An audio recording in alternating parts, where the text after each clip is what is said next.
ሰላም ተመልካቾቼ እንደምን አላችሁ? ዛሬ ለሶስተኛ ጊዜያችን ነው። ለሶስተኛ ጊዜ የምሰራት ወደ ስንት ዓመት ነው ያስተማርሽው? 4 ዓመት ከ5 ወር ያው በመቆም የሚመጣ የደም ስር ብግነት ነው የተያዘችውና ወደ ነርቭ ተቀይሮብሻል የተባለች ያው ተቀይሯል መባል ሳይሆን በመቆም ምክንያት ደም ስሯ አክቲቭ አልሆን ሲል ምግቦችንም እንደዚሁም እንደተለመደው ኦክሲጅን ማመላለስ ስለማይችል ቱቦዋ ቫልቫ ማለት ነው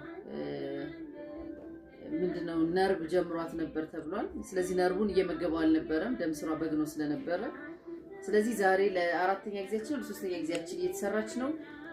ለውጥ አላት፣ ኪሎ ጨመረች፣ እግዚአብሔር ይመስገን። ልጅ ናት እንግዲህ ባለፈውም ቀርጸናታል።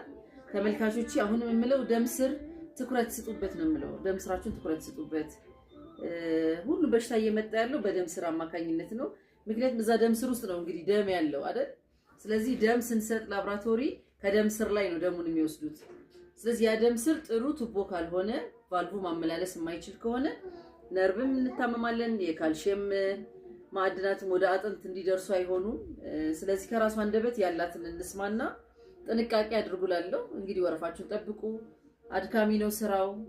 እስኪ እህታችን እንዴት ነሽና ለውጥሽን እስኪ ለተመልካች አሳይልኝ። ማንቀጥቀጡ የለም፣ ህመሙ ቀንሷል። ሰውነቴም አሁን ደህና ነው። የማቃጠል ስሜት ነበረው፣ እሱም ጠፍቷል። አሁን ሰላም ነው፣ እግዚአብሔር ይመስገን። እንግዲህ ሐኪም ጋር ለስንት ጊዜ ነው የሄድሽው?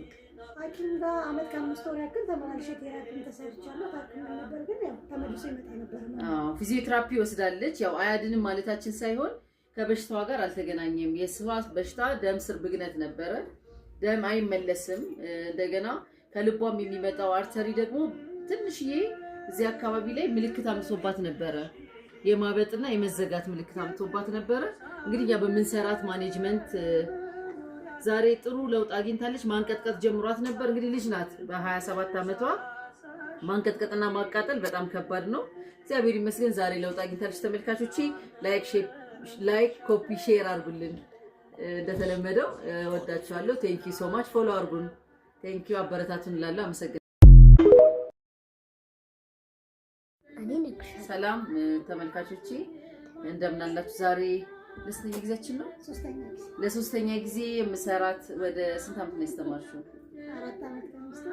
4 ዓመት ከ5 ወር ያው በመቆም የሚመጣ የደም ስር ብግነት ነው የተያዘችውና ወደ ነርቭ ተቀይሮብሻል የተባለች ያው ተቀይሯል መባል ሳይሆን በመቆም ምክንያት ደም ስሯ አክቲቭ አልሆን ሲል ምግቦችንም እንደዚሁም እንደተለመደው ኦክሲጅን